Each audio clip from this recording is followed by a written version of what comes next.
Bismillahirrahmanirrahim. Assalamualaikum warahmatullahi wabarakatuh.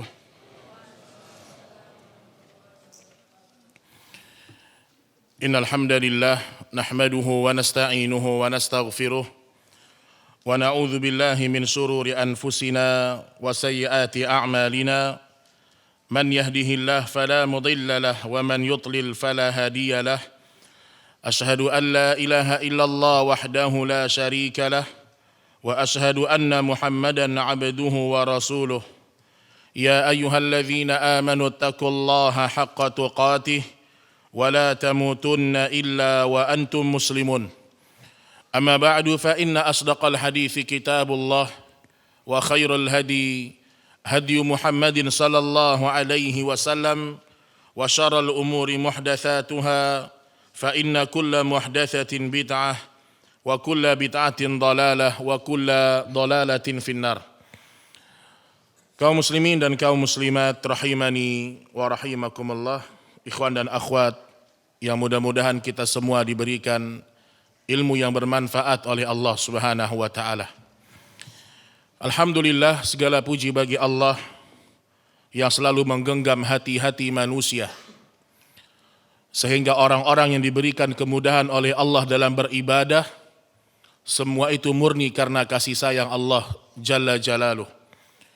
Salawat dan salam semoga senantiasa tercurahkan kepada manusia yang paling terindah, manusia yang harus menjadi tolak ukur kebenaran kita dalam hidup beragama ini. Tidak ada satupun manusia yang layak mendapatkan kecintaan kita yang paling besar kecuali Muhammad bin Abdullah alaihi salatu wassalam. Kemudian juga kepada para sahabat beliau, kepada istri-istri beliau, dan semoga kelak kita ini termasuk orang-orang yang Allah curahkan rahmat dan kasih sayangnya di hari akhirat. Allahumma amin. Baik jemaah sekalian rahimani wa rahimakumullah, masih membahas kitab Usul Thalathah yang kita sekarang masuk pada landasan yang kedua. Kita sudah jelaskan sebahagiannya, beberapa poin pada pertemuan yang lalu, yaitu ma'rifatu dinil Islam bil adillah, mengenal agama Islam dengan dalil. Kita ulang bahwasanya mengenal agama Islam itu bukan dengan adat istiadat, bukan dengan mayoritas manusia. Mengenal Islam bukan dengan fatwa-fatwa para ulama, tapi mengenal Islam dengan Al-Quran dan As-Sunnah ala fahmi salafil ummah. Pendapat para ulama kita agungkan dan kita muliakan, selama pendapat itu tidak menyelisihi Al-Quran dan As-Sunnah, dan pendapat-pendapat yang tidak sesuai dengan sunnah Nabi alaihi salatu wassalam, kita pun diperintahkan untuk meninggalkannya. Baik, ma'asyiral muslimin rahimani wa rahimakumullah. Sebenarnya Pak, bunyi kayaknya Pak.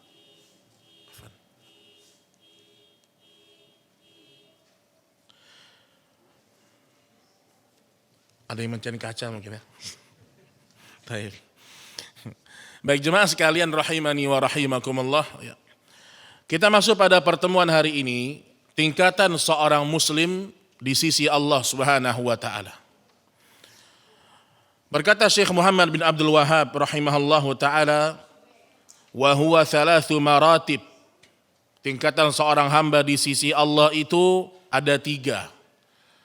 Atau tingkatan Islam seseorang itu ada 3. Yang pertama al-Islam. Islam itu sendiri. Ini tingkatan yang pertama. Kemudian al-iman, yaitu keimanan kita kepada Allah Subhanahu wa taala dan kepada rukun-rukun iman yang lainnya. Yang ketiga al-ihsan, yaitu an ta'budallaha ka'annaka tarah fa in lam takun tarahu fa innahu yaraka. Ini tingkat yang paling tinggi ini, Pak. Engkau menyembah kepada Allah seakan-akan engkau melihat Allah. Ingat, seakan-akan, bukan benar-benar melihat.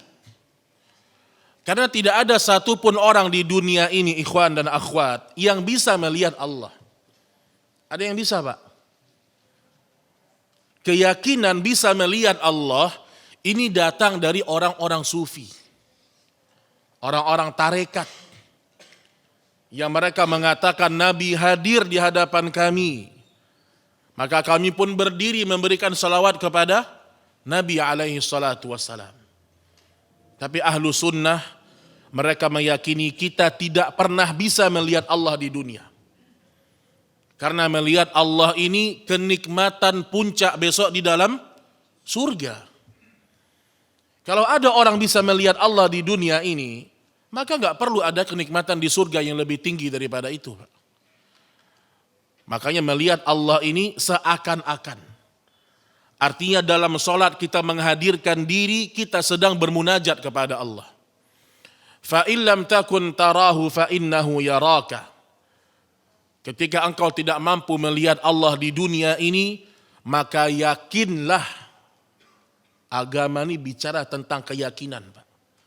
Yakinlah Allah benar-benar melihat engkau beribadah. Kita kalau simpulkan agama ini, dua aja. Kata Imam Ibnu Qayyim rahimahullah, iyyaka na'budu wa iyyaka nasta'in. Itu inti dari agama. Antum belajar bahasa Arab, belajar fikih, usul fikih, tafsir, usul akidah, intinya ini.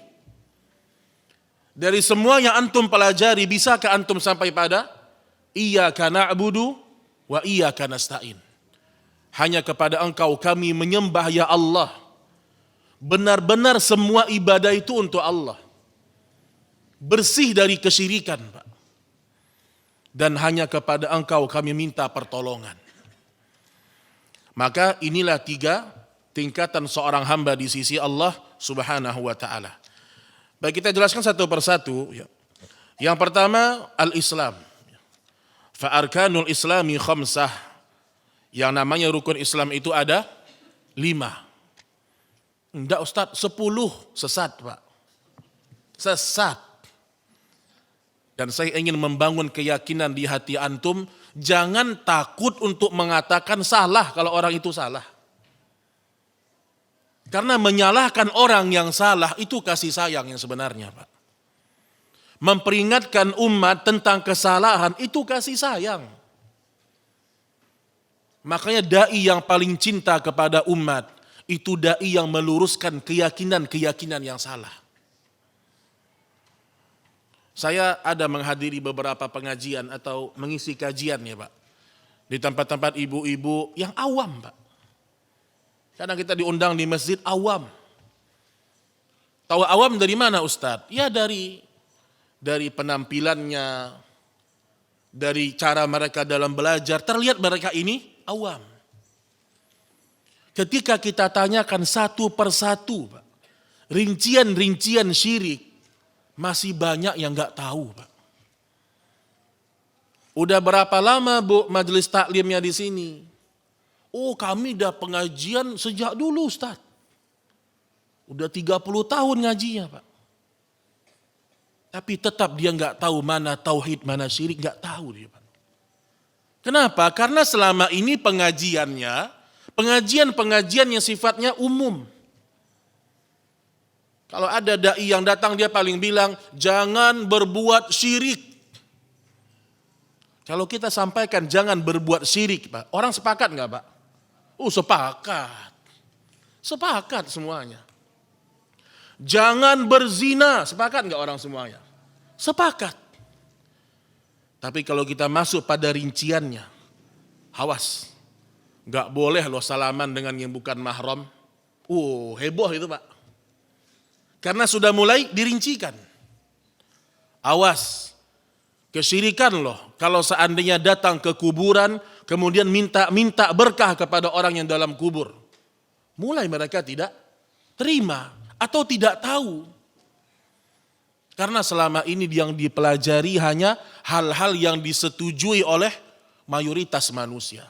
Makanya penulis kitab ini, rahimahullahu ta'ala, rahmatan wasi'ah, Syekh Muhammad bin Abdul Wahab At-Tamimi ini, Kenapa banyak fitnah yang datang kepada pribadi beliau? Karena dakwahnya ini dakwatul haq. Dakwahnya dakwah keyakinan, Pak. Dakwahnya menjelaskan kamu salah, kamu benar. Itu dakwah. Ini tauhid, ini syirik. Ini ridha Allah, ini murka Allah. Dakwahnya itu. Makanya orang-orang yang di hatinya penyakit membenci beliau. Membenci beliau.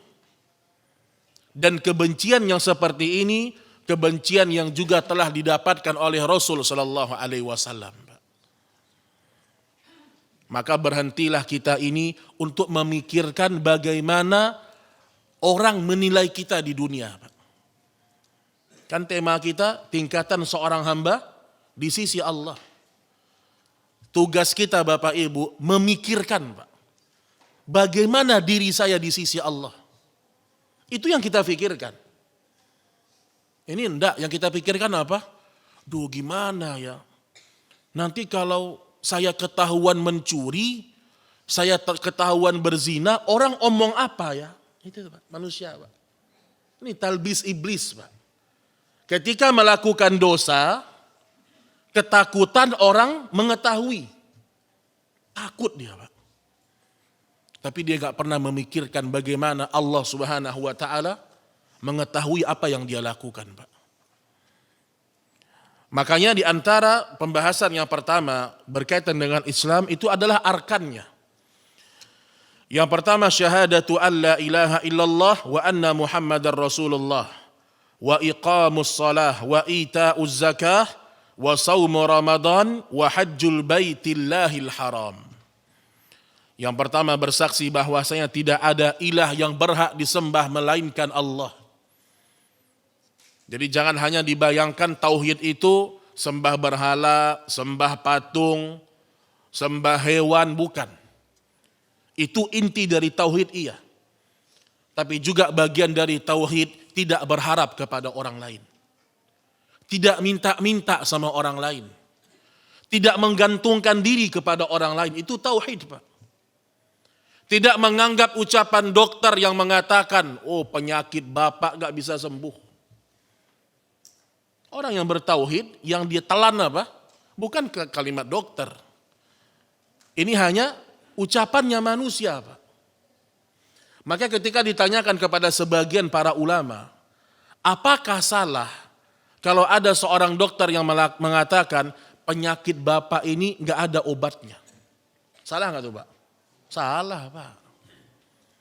Apa yang sering dibilang gak ada obatnya Pak? Diabetes, ya tidak? Oh ini diabetes gak bisa sembuh. Gak bisa sembuh Pak.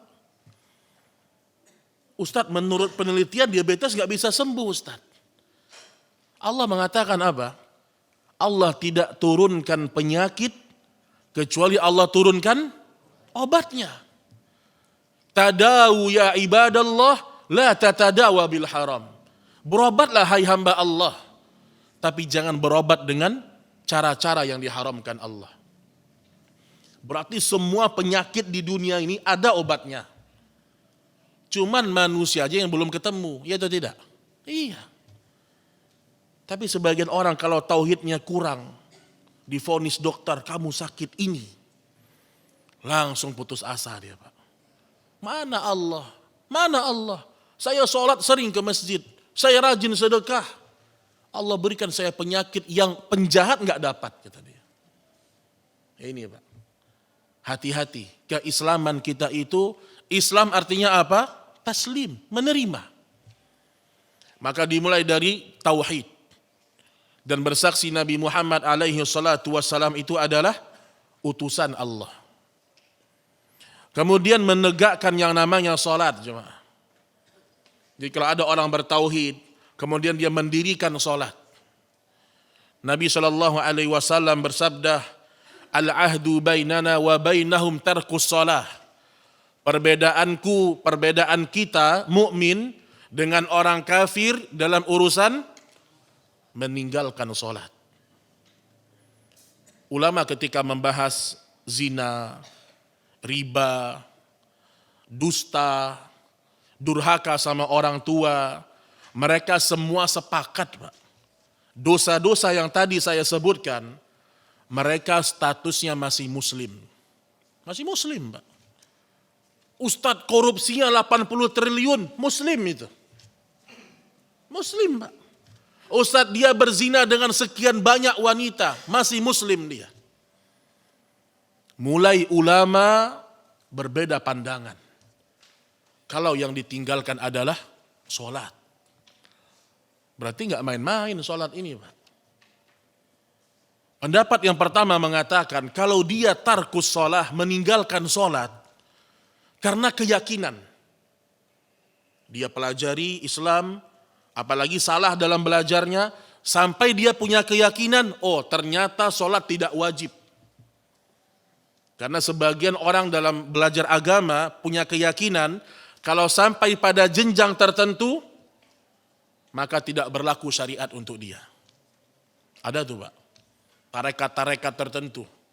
Sampai ma'rifat dan naik. Kalau dia meninggalkan sholat karena keyakinan tidak wajib, murtad, Pak. Keluar dari Islam. Walaupun orang manggil dia Pak Haji. Tapi keyakinan dia sholat tidak wajib, keluar dari Islam. Pendapat yang kedua, ketika seorang meninggalkan sholat, tetapi dia masih meyakini sholat itu wajib. Hanya saja dia malas, lalai, tersibukkan dengan dunia, dia masih muslim. Tapi dia muslim yang terjatuh kepada kefasikan. Dosa-dosa besar. Namun di masa para sahabat Bapak Ibu, tanda-tanda orang munafik itu, Pak. Tidak mau sholat. Terkadang sholat tapi malas-malasan. Wa idza qamu ila sholati qamu kusala yura'unan nas wa la yadhkurunallaha illa qalila. Mereka juga sholat, tetapi sholatnya ini kusala, malas-malasan. Antum tahu Zainab radhiyallahu taala anha, bagaimana keistiqomahan dan semangat beliau dalam ibadah. Ini wanita muslimah ini. Ini ibu-ibu. Kalau ingin melihat wanita-wanita surga, ingin meneladani mereka, lihat salah satu kisah ini, Pak. Disebutkan Zainab radhiyallahu taala anha, beliau meletakkan di masjid Nabi itu dari satu tiang ke tiang yang lain tali, Pak. Tali, Pak. Ketika Nabi datang, Nabi mengatakan, "Ma hadzal habal?" Ini tali apa? Kata orang-orang, ini punyanya Zainab radhiyallahu anha. Untuk apa? Ternyata Zainab radhiyallahu anha ini kalau beliau salat sunnah panjang, Pak. Kalau sudah capek dengan panjangnya salat, beliau menyender di tali-tali tersebut. Kemudian Nabi mengatakan, lepaskan tali itu. Dan kemudian Nabi SAW mengatakan, hendaklah kalian itu beribadah kepada Allah sesuai dengan kesanggupan kalian. Tapi yang kita ambil pelajaran di sini adalah bagaimana semangatnya para sahabiat dalam mereka beribadah kepada Allah Subhanahu wa taala. Maka perhatikan Bapak Ibu, ibadah sholat kita, Pak. Ada orang, dia rajin sholat. Seorang ayah yang rajin sholat, tapi tidak perhatian sama anaknya. Sebagian ibu-ibu rajin pengajian, tapi nggak perhatian sama anaknya sholatnya, Pak. Sampai sebagian ulama dulu mereka mengatakan, demi Allah, saya akan menyewa seorang laki-laki berapapun harganya, agar dia membangunkan anak saya sholat subuh. Sampai mau sewa orang nih, Pak. Mungkin anaknya tinggal di kota yang jauh, saya sewa kamu ya, kamu kerja sama saya. Apa kerjanya Ustadz? Bangunkan anak-anak setiap subuh. Masya Allah, Pak. Ada nggak pekerjaan kayak gitu sekarang, Pak? Ada nggak? Ulama dulu menginginkan seperti itu. Dan banyak orang tua takut anaknya terkena kobaran api, takut dia. Terkena reruntuhan rumah kalau gempa, takut dia. Tapi dia nggak takut kalau anaknya dimasukkan ke dalam api neraka. Karena meninggalkan sholat. Makanya Bapak Ibu dalam urusan berdakwah sama keluarga ini, ayat yang datang kepada Nabi di awal-awal penegasan. Wa anzir ashiratakal aqrabin. Peringatkanlah keluargamu ya Muhammad. Kerabat-kerabatmu dengan agama Allah Subhanahu wa ta'ala. Peringatkan Pak. Jangan dibiarkan anak kita enggak sholat, dibiarin. Bapaknya ke masjid, anaknya di rumah masih tidur. Bangunin anak kita, laki-laki terutama. Istri yang tidak mau mentaati Allah, dakwahkan, ingatkan. Yang belum mau pakai hijab syar'i, dakwahkan. Karena agama ini kita ingin sampai kepada keluarga kita. Karena kita tidak ditanya oleh Allah tentang urusan orang lain, enggak Pak. Yang Allah tanya tentang urusan keluarga kita. Kullukum ra'in wa kullukum mas'ulun an ra'iyatih. Setiap kalian pemimpin dan akan dimintai pertanggungjawabannya oleh Allah Subhanahu wa taala. Kemudian wa iqamus shalah, urusan zakat, wa itauz zakah. Berzakat. Ini orang-orang yang punya harta hendaklah mereka memahami tentang kewajiban zakat. Allah Subhanahu wa taala berfirman, sayutawwaquna ma bakhilu bihi yaumal qiyamah. Orang-orang yang bakhil di dunia, yang mereka tidak mengeluarkan zakatnya, enggak dikeluarin zakatnya Pak, akan dikalungkan harta-harta yang mereka simpan itu besok di hari kiamat. Karena zakat ini Pak, sedikit Allah minta, malah kita enggak mau keluarin. Dan zakat dalam Islam sampai nisab, sampai haul. Bukan setiap bulan dipotong gaji Pak. Ini zakat salah ini. Ustadz, tapi ada ulama fikih, ulamanya salah. Ustadz merasa lebih hebat daripada ulama? Bukan, ulama lain yang mengatakan dia salah. Sekarang ini umat ini Pak, diobok-obok subhanallah. Kan ada ulama yang membolehkan, ada mazhab ini yang membolehkan. Sehingga orang sekarang ini ketika baca dalil, jelas-jelas dalilnya, terkadang masih tanya, ada enggak pendapat yang lain dari para ulama? Ana mau tanya sama antum. Ketika Nabi mengucapkan sebuah sabdahnya, itu Nabi ngomong di hadapan orang-orang pintar semua enggak Pak? Enggak. Nabi ngomong di hadapan orang Arab yang cerdas dan orang Badui terkadang ada di situ. Karena ketika Nabi bersabda, Nabi mengucapkan kalimat yang jelas. Jelas kalimat Nabi itu. Sehingga bisa difahami oleh orang yang pintar dan oleh orang yang apa? Yang bahlul. Dua-duanya bisa paham Pak. Makanya aneh Pak. Kalau ada orang-orang yang mengatakan Allah tuh di mana-mana. Ini sama dengan dia menentang ucapan Nabi Pak. Ini anak kasih antum ilustrasi aja. Kalau sekarang di sini, semoga ini tidak salah ya. Cuma untuk mendekatkan pemahaman. Andaikan Nabi ada di sebelah kita sekarang Pak. Terus Nabi mengatakan Allah berada di atas langit. Antum mau protes enggak? Protes enggak antum? Antum pengen nanya enggak? Ya Allah, ya Rasul, nanti kalau Allah di atas langit, di mana Allah sebelum ars? Kalau Allah turun ke dunia, di mana berapa tempat Allah turun? Enggak Pak. Maka bayangkan setiap kita baca dalil, bayangkan Nabi itu ngomong sama kita. Sehingga kita mengutamakan dalil daripada ucapan-ucapan orang lain Pak. Nah ini dia ya. Jadi zakat itu bukan diambil setiap bulan. Tapi dilihat haul dan nisabnya. Kemudian wasaumu Ramadan. Berpuasa Ramadan. Nabi alaihi salatu wassalam bersabda, idza shallatil mar'ah khamsaha wasamat syahraha. Kemudian dia puasa Ramadan, dia salat 5 waktu, wa ata'at ba'laha, dan dia mentaati suaminya. Dia akan masuk ke dalam surga Allah dari pintu manapun yang dia inginkan. Ini puasa Ramadan, bentar lagi nih ikhwan. Maka dari sekarang persiapan, dan ini terlambat Pak. Dulu para salaf persiapan Ramadan itu 6 bulan. 6 bulan sebelum datang Ramadan mereka sudah siap-siap menyambut. Karena yang mampu menyambut Ramadan, menyambut kemuliaannya, orang-orang yang berada di hatinya iman, Pak. Orang yang gak beriman biasa-biasa aja. Paling hari pertama agak luar biasa sedikit dia. Lewat 1 minggu, 2 minggu, lihat syaitan pintar, Pak. Semakin besar ke ujung Ramadan, semakin sibuk manusia. Dan semakin banyak diskonnya, Masya Allah. Lihat antum manusia. Ini perangai manusia, Pak. Ketika tidak Ramadan, gak berpikir pengen jualan. Ini beda kalau penjual beda. Dia bukan penjual, kesibukannya ada.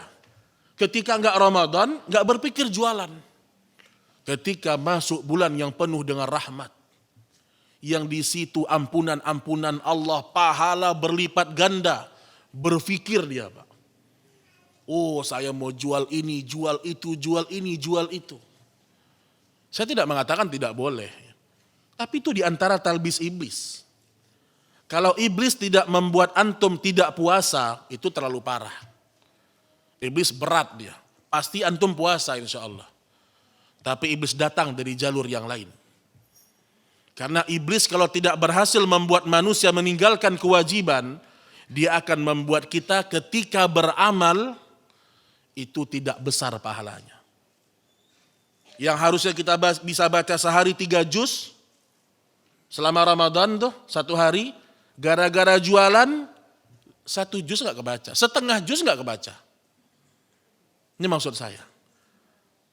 Hari pertama, kedua, ketiga, nanti semakin ke dekat Lailatul Qadar, oh Masya Allah, Pak.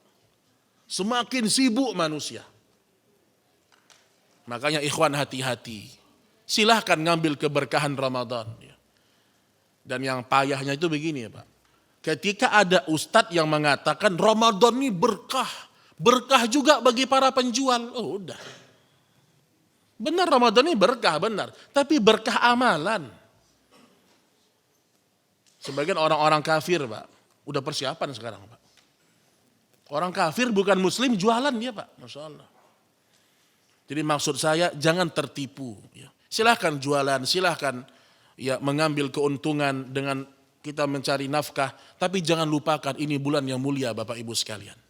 Jangan lupakan. Hanya datang setahun sekali Pak. Setahun sekali. Kemudian wahajjul baitillahil haram. Dan dia mengunjungi atau beribadah haji ke Baitullah al-Haram yang mulia. Nah ini definisi muslim nih Pak. Ini definisi seorang muslim. Kalau kita bisa menunaikan semua ini, kita termasuk seorang muslim. Termasuk seorang muslim. Salat udah, zakat udah, puasa sudah. Tapi enggak berhenti kita Pak.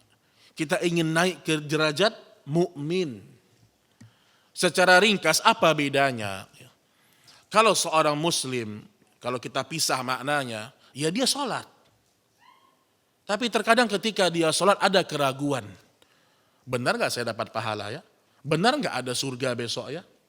Kadang-kadang ragu-ragu dengan keutamaan amal. Dia sholat sunnah fajar 2 rakaat. Benar gak besok ada pahalanya di akhirat? Ragu dia.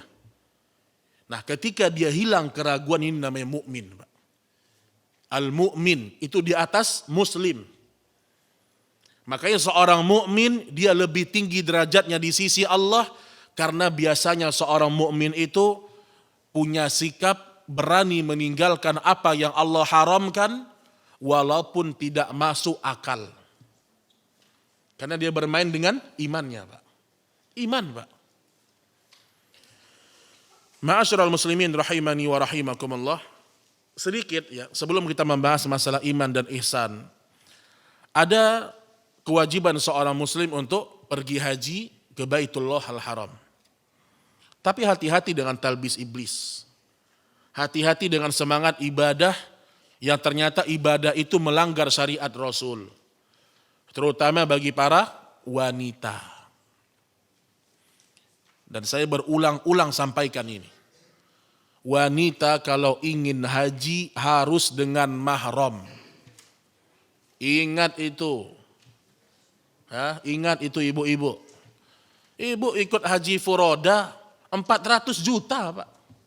Haji furoda itu. Berangkatnya sendirian. Hajinya sah. Tapi keberkahannya wallahu a'lam. Karena semenjak ibu naik di pesawat sampai di Mekah Jeddah itu semua itu maksiat. Karena enggak ada mahram. Ustadz ini kan masalah fikih Ustadz. Ulama berbeda pendapat. Enggak. Ini masalah fikih yang berkaitan dengan keimanan. Kenapa? Karena berangkat tanpa mahram. Dalam fikih safar disebutkan la tusafir al-mar'ah tu'minuna billah wal yaumil akhir illa ma'adhi mahramin 'alaiha. Atau kama qala Nabi SAW. Janganlah seorang wanita yang beriman dengan Allah dan hari akhir. Lihat Pak. Biasanya nih kalau ada hadis yang kayak gini dikaitkan seorang wanita muslimah dengan hari akhir, ini bukan fikih main-main Pak. Seorang wanita yang beriman kepada Allah dan hari akhir jangan dia bersafar tanpa mahramnya. Tapi ada aja pandangan. Apalagi dia tukang travel, udah. Ustadznya punya travel. Saya terus terang Pak. Rata-rata orang-orang yang mengatakan boleh tanpa mahram, ya, mereka mungkin mengambil pandangan-pandangan para ulama. Tapi yang namanya pandangan para ulama ada yang lebih kuat. Ketika ada yang mengatakan boleh tanpa mahram, pertama dalilnya apa Pak?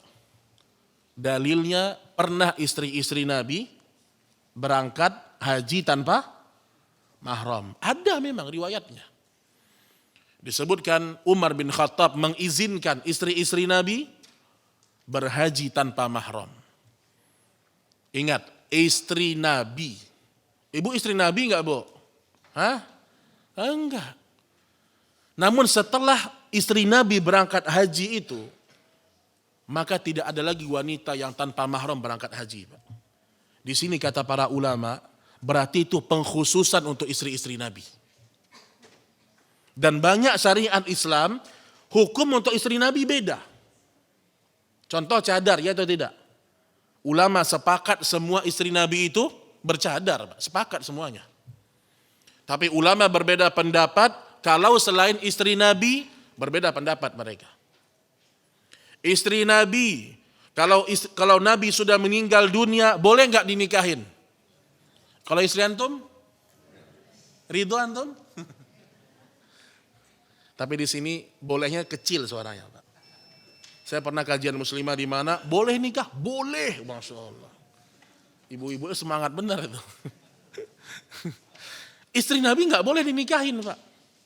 Nabi ketika meninggal dunia, ibunda Aisyah, ibunda kita, berusia 18 tahun.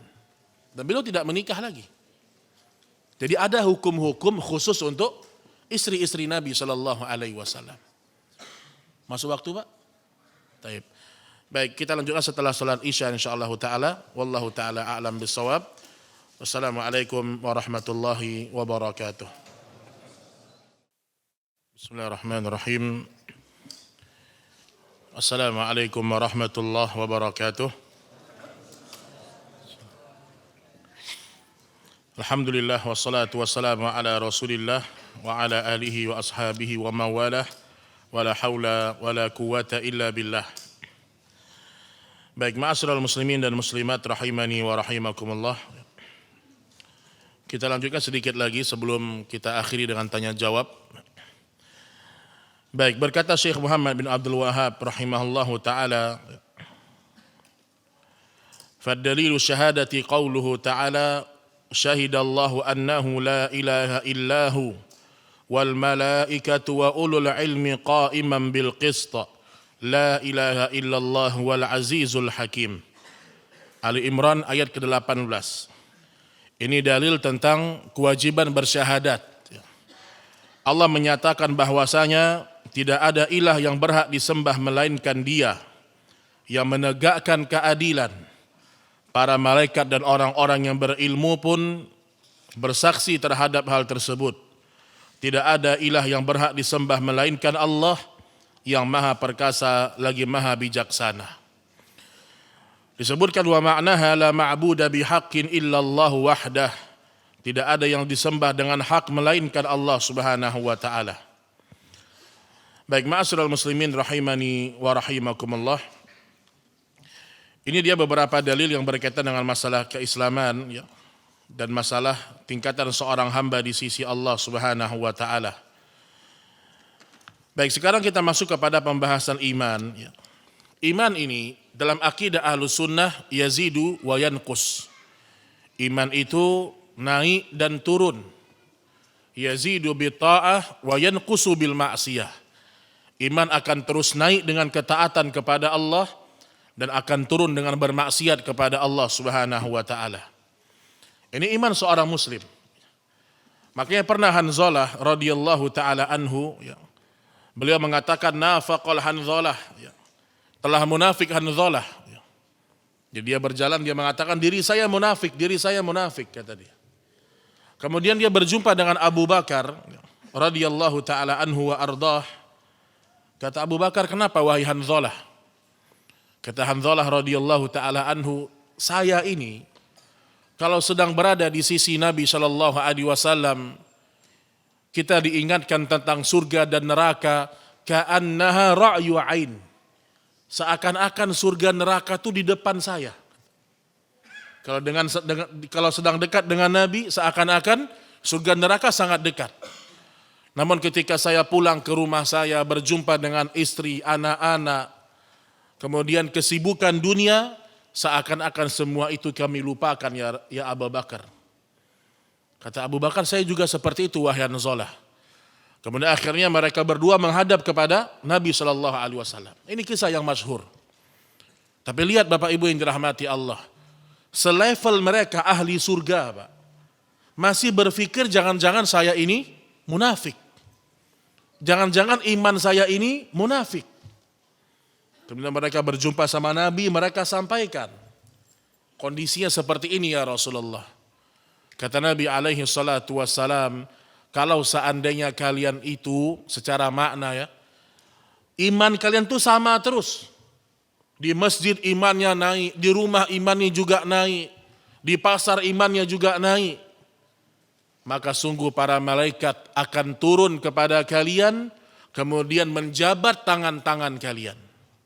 Wa fi turuqikum, berjumpa di jalan-jalan dengan malaikat-malaikat Allah Subhanahu wa taala kalian semuanya. Maksudnya apa? Kalau orang imannya naik terus, enggak pernah turun, berarti kalian itu bukan manusia, malaikat berarti, Pak. Malaikat itu. Walakin sa'atan. Tetapi ada waktunya iman itu naik, terkadang dia turun. Terkadang dia naik, terkadang dia turun. Maksud dari Nabi alaihi salatu wassalam, iman itu harus kita sadari kapan turunnya, Pak.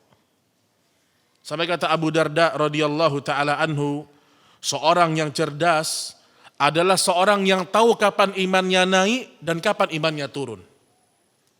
Jadi perlu ada kesadaran itu, Pak. Karena ada nanti sebagian orang, bahkan kita sendiri, gak terasa iman kita turun, Pak. Makanya Allah sebutkan dalam surah Al-Anfal, kan, ciri-ciri orang-orang yang beriman kepada Allah.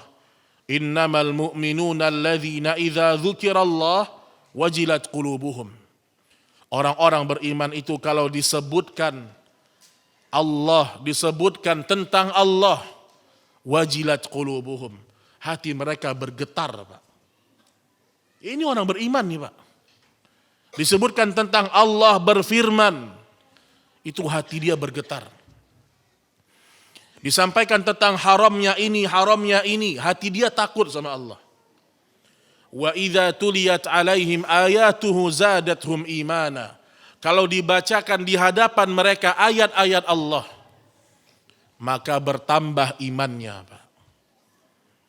Ingat Bapak Ibu yang dirahmati Allah, kita ini, Pak, jangan sekedar pengakuan Quran Sunnah, Pak. Quran tidak pernah dibaca. Saya Quran Sunnah, Ustaz. Ala fahmi salafil ummah. Teori. Dulu sahabat bagaimana mereka dengan Al-Quran, Pak? Sebagian mereka mengkhatamkan sebulan sekali, Pak. Bahkan sebagian sahabat setiap 3 hari khatam. Kedekatan mereka dengan kitabullah, Pak. Jadi nggak ada orang yang cinta kepada Allah kemudian dia jauh dari Al-Quran, nggak ada, Pak. Makanya antum sebagai penuntut ilmu, antum boleh baca semua buku. Artinya buku-buku sunnah antum baca kitab-kitab para ulama antum baca. Tapi jangan pernah antum lupakan membaca Al-Quran. Karena sebagian orang salah dalam prioritas dalam belajar. Ini ada matan tebal-tebal dihafalkan. Matan, Pak. Matan ini penting, ya.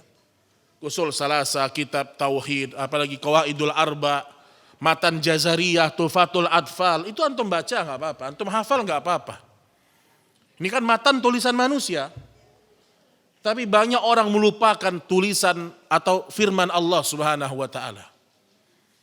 Kalau disuruh baca qala al-Imam Ibnul Jazari rahimahullahu taala, lancar, Pak. Yaqulu raji rafa, baca lancar. Menghafalkan matan ulama, dia mampu, kuat hafalannya. Tapi Al-Quran dia tinggalkan, Pak. Maka dulu pernah di masa Imam Syafi'i, ada orang membawa kitab-kitab fikih berat-berat. Kata Imam Syafi'i, ada apa dengan kalian? Kemana kitabullah di hati kalian? Ma anzalna alaikal qur'ana litashqa. Allah tidak turunkan Al-Quran ini berat untuk kalian, tidak. Maka sering anak ulang-ulang, kalau antum mampu pengajian setiap maghrib, itu kadang-kadang Ustadz ceramah 2 jam, Pak. Antum mampu dengerin. Bersabar antum duduk di masjid. Kenapa antum gak mampu baca Quran 2 jam di rumah? Kenapa gak mampu, Pak? Ini kita kalau ceramah banyak salahnya, Pak. Kadang Ustadz ceramah ada benar, ada salah. Ucapan kadang-kadang berulang-ulang. Kadang juga membosankan. Tapi tidak berlaku pada kalamullah, Pak. Kata Imam Syatibi rahimahullahu ta'ala, semakin Quran dibaca, tajammula, semakin dia indah. Nah, coba lihat, iman kita ini gimana dengan Al-Quran? Ustadz, saya cinta dengan Al-Quran, Ustadz. Lihat, 4 kewajiban kita sama Quran, Pak.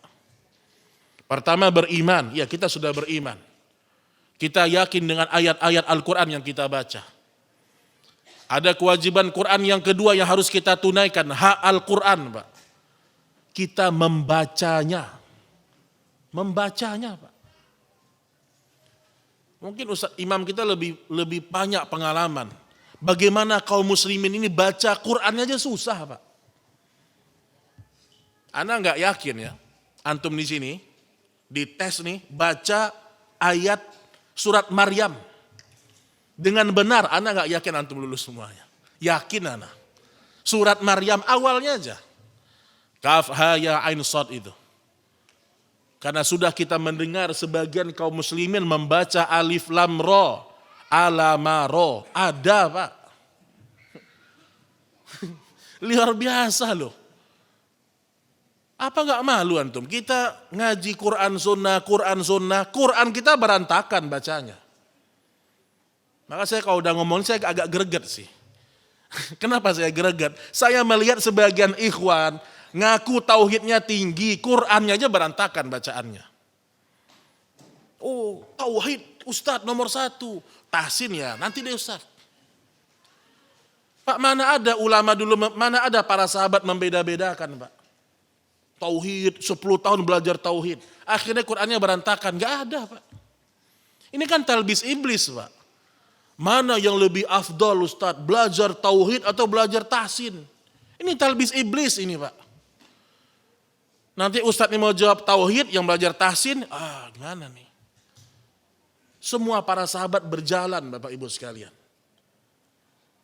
Dulu para sahabat radhiyallahu ta'ala anhu, kalau kita bahas nih bacaan Quran kaum muslimin, banyak yang berantakan, Pak. Dan masalahnya mereka merasa cukup. Merasa cukup. Sebagian dalam riwayat disebutkan Abdullah bin Mas'ud radhiyallahu anhu, Pak. Ketika dia mendengar, ada 2 riwayat ya. Pertama disebutkan ada orang membaca bara'atum minallah. Ro-nya dibaca pendek, Pak, sama dia. Bara'atum minallah, ra'atum pendek. yang harusnya panjang dibaca. Ditegur sama Ibnu Mas'ud, Pak. Padahal itu kemungkinan tidak merubah makna. Kata Abdullah bin Mas'ud, ma hakadha aqra'ana Nabi SAW. Nabi enggak seperti ini baca sama kami. Dicontohkan oleh Ibnu Mas'ud, rohnya dipanjangin. Termasuk innama shadaqatu lil fuqara dibaca panjang. Itu masalah panjang pendek, Pak. Makanya antum harus punya semangat belajar tahsin. Tahsin di mana-mana banyak, belajar antum. Ini ndak belajar bahasa Spanyol, Masya Allah. Mau kemana antum belajar bahasa Spanyol? Hah? Mandarin. Wallah, Pak, di hari kiamat, Pak. Di hari kiamat. Tidak bermanfaat semua bahasa yang kita pelajari. Kecuali bahasa itu menggiring kita kepada Allah. Dan bahasa Arab, bahasa Al-Quran, Pak. Belajar baca Quran yang benar. Kenapa? Karena harusnya bacaan Quran itu menumbuhkan iman di hati, Pak. Harusnya nih antum baca Quran, antum baca 1 juz atau setengah juz antum baca. Harusnya setelah itu semakin kita takut sama Allah. Semakin jadi orang yang amanah, semakin jadi orang yang jujur. Kenapa? Bacaan Qurannya berbekas. Sekarang masalahnya mendengarkan bacaan sendiri aja malas, Pak. Jangankan dengar bacaan sendiri malas dengarnya. Gimana antum mau khusyuk dengan kitabullah? Maka perhatikan tuh ikhwan dan akhwat, tauhid ini penting, asas. Tapi kalau tauhid antum benar, antum akan besar perhatian kepada Al-Quran.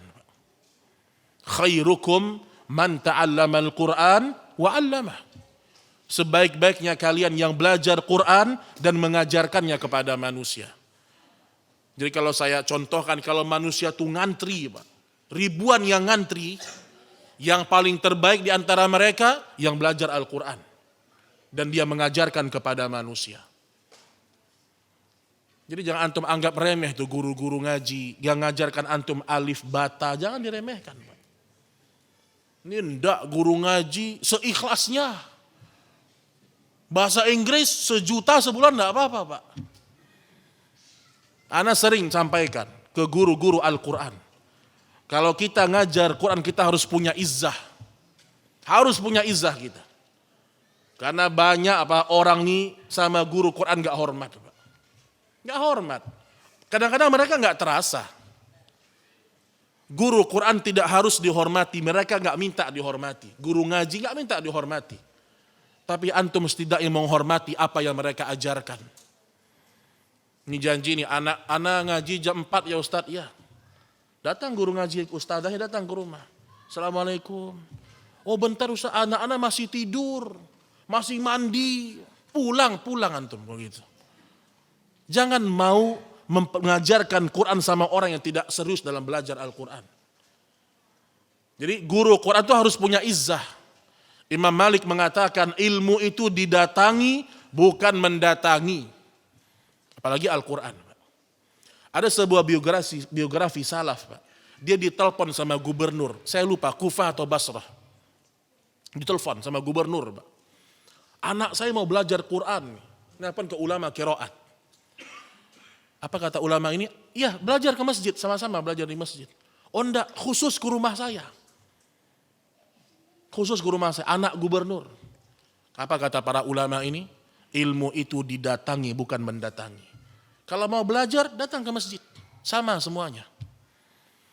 Ini jadi ingat, bagaimana perhatian kita dengan Al-Quranul Karim. Ini anak-anak ini, kalau seandainya mereka bisa hafal Quran, apalagi motivasi orang tua luar biasa, luar biasa, Pak. Pahala mereka yang akan besar di hadapan Allah. Jadi jangan sampai semangat untuk memperbaiki bacaan itu tidak ada. Jangan sampai tidak ada. Walaupun secara ilmu qiraat semana kita mampu ya segitu. Segitu. Ada salah seorang ustadz, Pak, ya. Dia ini anak Jamiah Islamiyah dulu, alumni Jamiah Islamiyah Madinah, Fakultas Al-Quran. Dari semua mahasiswa-mahasiswa yang belajar Quran, hanya sedikit orang yang bisa ngaji ke semacam pertekan Majam' Fahad, sedikit yang bisa ngaji di situ. Jadi ada ulama-ulama besar ini yang ngaji sama mereka setahun cuma 4-3 orang, 5 orang. Nah, sebagian ada orang-orang Indonesia yang belajar di situ. Setor sampai selesai. Kata syekhnya, kamu semua huruf kamu fasih semuanya. Kecuali huruf sin. Huruf sin. Karena giginya ada renggang sedikit. Lihat Pak, ulama itu Pak. Dan ulama dalam masalah qiraat terbagi jadi 2. Ada ulama yang mutasyaddid. Salah sedikit, salah. Sampai mereka mengatakan orang yang membiarkan kesalahan kecil, dia membiarkan kesalahan dalam membaca Al-Quran. Jadi ada ulama-ulama kibar itu Pak. Itu kesalahan kecil gak bisa. Gak ditoleransi sedikit pun. Salah sedikit, salah, perbaiki. Ada itu Pak. Tapi ada ulama sebagiannya memberikan toleransi. Dan ini yang lebih kuat sebenarnya. Karena nggak mungkin semua orang ngaji itu harus fasih semua, nggak mungkin. Tapi paling tidak antum tuh ngaji dapat tajwid umumnya dapat. Itu paling tidak Pak. Jadi kalau baca surah An-Nas itu nunnya nggak hilang semua. Qul a'udzu birabbin nas, malikin nas, ilahin nas, hilang semua nun tasydidnya. Tapi kalau antum tahsin, antum tahu jadinya. Ilahin nas, belajar menahan nun tasydid. Dan itu bermanfaat. Bapak Ibu, satu surat antum perbaiki bacaan antum dengan imam kita atau dengan ustadz yang lain, itu berefek pada ayat-ayat yang lain. Karena tajwidnya berulang-ulang. Quran ini berulang-ulang hukum tajwidnya. Maka jangan sampai tidak ada semangat memperbaiki bacaan Al-Quran. Baik, ma'asyiral muslimin rahimani wa rahimakumullah. Baik, mungkin poin terakhir ya, berkaitan dengan masalah ihsan ya.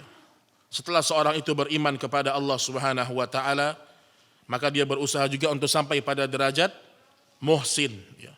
Itu seorang yang selalu merasakan pada dirinya muraqabatullah. Selalu merasa diawasi oleh Allah Subhanahu wa taala. Selalu merasa dilihat Allah, diawasi Allah Pak. Dan semua ketiga sifat ini kita minta kepada Allah keistiqomahan. Dalam istiqamah memiliki kaidah-kaidah yang harus kita fahami. Kaidah istiqamah di atas iman, di atas ihsan, itu paling tidak ada beberapa. Yang pertama, ya, kalau kita ingin istiqamah, maka istiqamahkanlah lisan kita Pak. Nabi SAW bersabda, la yastaqimu iman abdin hatta yastaqima qalbuh. Tidak akan pernah istiqamah iman seorang hamba sampai hatinya istiqamah. La yastaqimu qalbuh hatta yastaqima lisanuh. Dan tidak akan pernah bisa istiqamah hati kita sampai lisan kita ini istiqamah. Wala yadkhul rajulul jannah la ya'man jaru bawa'iquh. Dan seorang tidak akan bisa masuk ke dalam surga kalau dia memberikan kejahatan-kejahatan kepada tetangganya. Jadi pertama ingat itu, kaidah istiqamah di atas Islam, iman dan ihsan, menjaga lisan, Pak. Jaga lisan kita ini. Jangan ngomong yang enggak manfaat.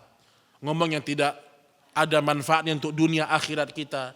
Apalagi ngomongin aib orang.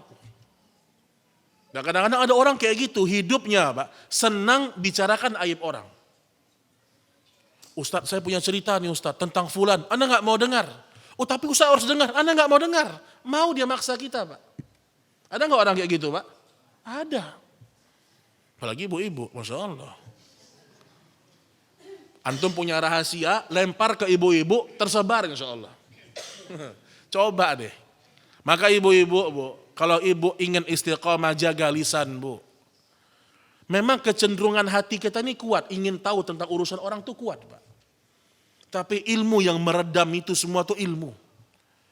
Min husnil islamil mar'i tarkuh ma la ya'ni. Kalau Islam orang itu baik, dia meninggalkan sesuatu yang tidak bermanfaat. Kemudian kaidah yang kedua secara ringkas ya. Selalulah kita ini memperbanyak istighfar Pak. Karena istighfar itu melengkapi istiqamah. Allah sebutkan dalam surah Fussilat ayat yang ke-6. Qul innama ana basyarum mithlukum yuha ilai annama ilahukum ilahu wahid fastaqimu ilaihi wastaghfiruh. Maka istiqamalah kalian dan beristighfarlah kalian. Ketika kita mengatakan astaghfirullah, kata Ibnu Qayyim rahimahullah, berarti kita meminta kepada Allah diampuni dosa. Ini satu. Yang kedua, astaghfirullah, berarti kita meminta kepada Allah agar dosa itu ditutup. Allah menutup aib dosa kita.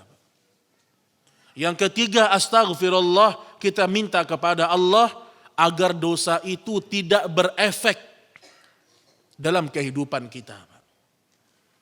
Ini kalimat dari istighfar. 3 ini yang kita minta. Karena dosa itu berefek loh Pak.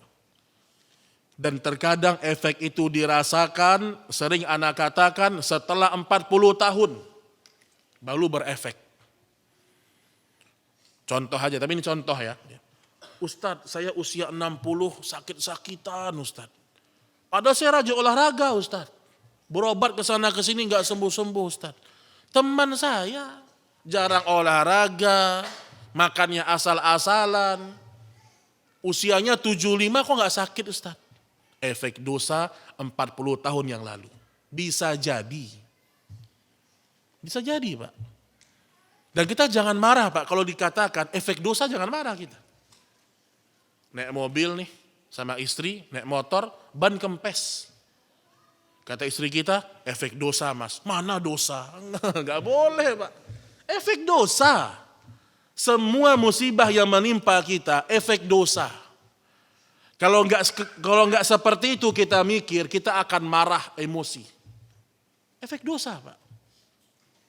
Saya pribadi ada pengalaman, saya ketika berangkat ke Pekanbaru Pak. Bawa mobil nih, jalur darat Pak. Berangkat ya buru-buru lah. Enggak ada servis mobil, ganti oli tok Pak, udah berangkat. Itu ban botak semua, Masya Allah udah. Enggak ada cek lah, enggak ada. Udah bismillah berangkat, enggak pakai persiapan. Itu jalan ke Pekanbaru ya Masya Allah, ada yang bagus, ada yang berlobang banyak. Itu masuk lubang berkali-kali, kaki-kakinya hancur mungkin ke mobil. Sampai rumah aman Pak, enggak ada ban yang bocor. Tapi saya kemarin jemput teman ke Kalibata, udah ganti ban, servis mobil, sehat insya Allah. Putar balik, bocor ban Pak, Masya Allah. Efek dosa, pasti efek dosa. Nah harus seperti itu kita mikir. Terkadang usaha kita ini Pak, kalau sudah melawan takdir, usaha kita nggak ada nilainya Pak. Maka perbanyak minta kepada Allah itu, bahwasanya jangan sampai dosa itu ada efeknya kalau kita sudah bertaubat sama Allah. Ingat itu Bapak Ibu yang dirahmati Allah Subhanahu wa taala. Dan yang terakhir dalam masalah istiqamah di atas iman, Islam dan ihsan. Kalau ingin beramal istiqamah, sedikit tapi terus menerus. Nikmati ibadah itu Pak. Ingin istiqamah dalam sedekah, jangan banyak-banyak dulu. Kita cinta sama dunia, jangan banyak-banyak, istiqamah. Bismillah, saya mau istiqamah sedekah 50.000 setiap pagi. Lakukan 50.000, tapi setiap pagi. Besok 50, besok 50. Terasa ringan 50.000 ini, tambah lagi. Naik ke 100.000. Jangan 60.000 lama kali naiknya, 100.000.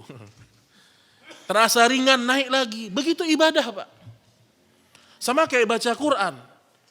Kalau kita niru para sahabat langsung baca Quran berjuz-juz, futur antum.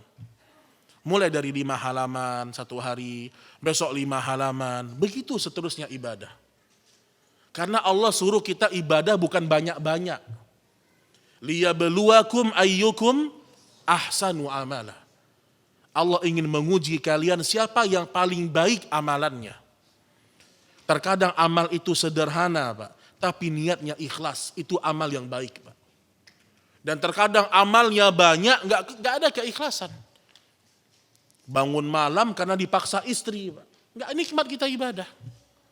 Baca Quran karena kita nggak ada kenyamanan. Makanya kata Nabi alaihi salatu wassalam, ahabbul a'mal indallah adawamuha wa in qalla. Amal yang paling dicintai Allah sedikit, tapi terus menerus. Ini yang dicintai oleh Allah Pak. Mau bangun malam, bangun jam 4, setengah jam sebelum subuh bangun. Biasakan begitu. Maka orang yang tidak pernah melatih dirinya seperti ini, dia tidak akan pernah merasakan nikmatnya ibadah yang sifatnya terus menerus. Wallahu ta'ala a'lam bissawab. Ini mungkin materi yang bisa kita sampaikan pada kesempatan ini. Kalau ada pertanyaan sebelum kita akhiri, falyatafaddal mashkura. Baik, ada pertanyaan jemaah?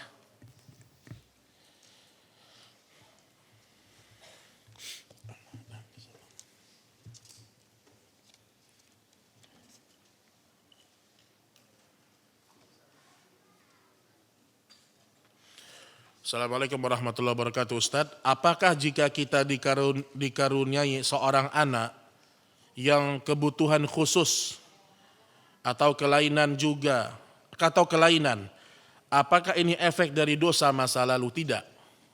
Tidak efek dosa masa lalu. Ya. Kenapa? Kalau kita ratakan semua permasalahan yang tidak kita suka efek masa lalu, terkadang kita akan tidak bersyukur dengan apa yang Allah takdirkan kepada kita. Jadi kalau ada kita anak ya, mungkin berkebutuhan khusus ya, kita berhusnuzon kepada Allah. Berhusnuzon kepada Allah. Ada hikmah di balik itu yang Allah inginkan. Kadang-kadang kita nggak tahu hikmahnya apa. Jadi tidak semua yang tidak kita suka efek masa lalu ya. Tapi ada hal-hal yang harus kita berhusnuzon sama Allah. Nah, biasanya efek dosa itu berkaitan dengan diri kita langsung. Diri kita langsung. Walaupun tidak bisa kita ambil rata. Contoh misalnya, butanya para ulama. Belum tentu dosa mereka. Tapi itu untuk ujian untuk mereka, Pak. Ulama banyak yang buta loh, Pak. Tapi kalau kita bilang ulama ini buta karena dosa masa lalu, enggak tepat. Karena kebanyakan ulama-ulama yang buta itu mereka orang-orang soleh. Syekh bin Baz usia 20 tahunan atau 18-19 buta matanya. Banyak para ulama yang buta, Pak. Tapi hati mereka bercahaya. Ini penglihatan yang sebenarnya. Jadi kalau anak berkebutuhan khusus, insya Allah itu adalah cobaan dari Allah. Dan tetap kita harus bersyukur kepada Allah memiliki anak yang seperti itu, Pak. Tidak perlu malu antum. Tidak perlu malu punya anak yang seperti itu. Karena anak yang punya kebutuhan khusus, ya, kalau mereka sampai pada tahapan tidak bisa memahami syariat karena kondisi yang seperti itu, mereka masuk surga besok, Pak. Mereka enggak mukallaf, mereka enggak punya beban syariat. Sementara boleh jadi kalau kita punya anak-anak yang secara umum, ya, seperti anak-anak lainnya, belum tentu mereka menjadi anak yang soleh. Makanya tidak perlu malu kalau kita beriman kepada Allah. Sama kayak kemiskinan. Ustadz, saya miskin, apakah efek dosa? Enggak, Qarun kaya raya, Pak. Dosanya luar biasa, Pak. Jadi tidak semua yang kita tidak suka itu efek dosa. Tapi terkadang kita perlu merenung-renungi kehidupan kita, ya. Wallahu taala a'lam bissawab. Baik, ini ada 3 buku, ya. Pertama, Manajemen Hidup Bahagia. Baik, pertanyaan yang pertama untuk ikhwan ya. Untuk ikhwan dulu. Sebutkan kaidah-kaidah istiqamah. Silakan, fadhal. Santri juga boleh. Sebutkan kaidah-kaidah istiqamah. Silakan angkat tangan bagi yang tahu. Ya, fadhal akhi. Nah.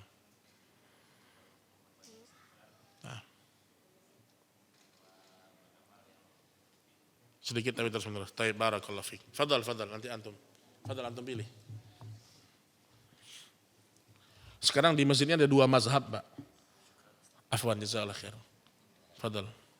Satu mazhabnya Imam Bukhari, satu mazhabnya yang mazhab Imam Bukhari yang di belakang, yang enggak bawa catatan. Itu mazhab Bukhari itu. Nah, ini mazhab yang Masya Allah nih. Imam Bukhari kalau belajar enggak bawa catatan, Pak. Karena langsung hafal. Ya. Sama lah kayak antum langsung hafal insyaallah. Kita husnuzon aja kita, Pak. Baik, pertanyaan kedua ya. Pertanyaan kedua, ya. Yang tadi awal kita sampaikan, ya.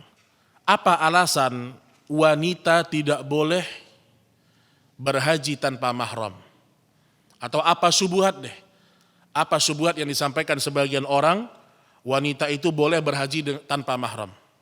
Apa syubhatnya? Silahkan. Ya. Enggak, syubhatnya apa? Kan ada orang mengatakan enggak apa-apa tanpa mahram.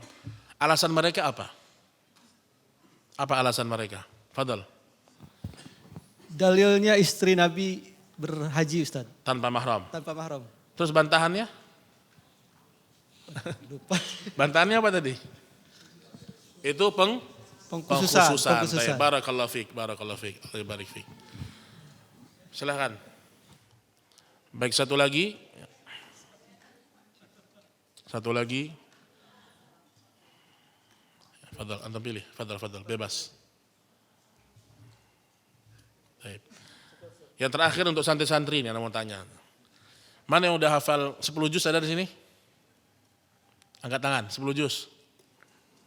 Hah? 10 juz ada gak? Masa gak ada 10 juz sih? Mana 10 juz? 5 juz.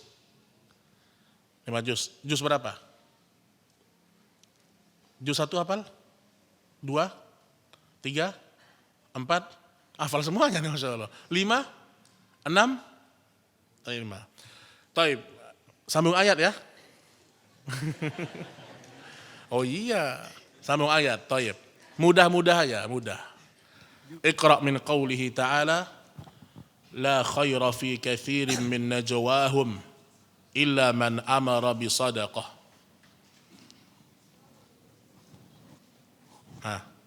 Taib. Juz 5 belum? Taib. Juz 5 belum? Belum semua. Lan tanalul birra hatta tunfiqu mimma tuhibbun. Enggak usah baca ayatnya. Kiri atau kanan posisinya? Kiri. Barakallahu fiik. Fadhal. Itu dulu aja, Pak. Orang kalau ngafal Quran, Pak, itu terbayang, Pak. Kalau dia nggak bisa bayangkan, mustahil dia bisa menyambung ayat. Harus terbayang kiri atau kanan. Itulah memori penghafal Quran itu kuat, Masya Allah. Dan jarang mereka itu yang pikun, Pak. Jarang para penghafal Quran itu yang pikun. Ya. Tapi wallahu ta'ala a'lam bissawab. Ini yang bisa kita sampaikan pada pertemuan ini. Wa sallallahu ala nabiyyina Muhammad. Subhanakallahumma wa bihamdik. Asyhadu an la ilaha illa anta astaghfiruka wa atubu ilaik. Wassalamualaikum warahmatullahi wabarakatuh.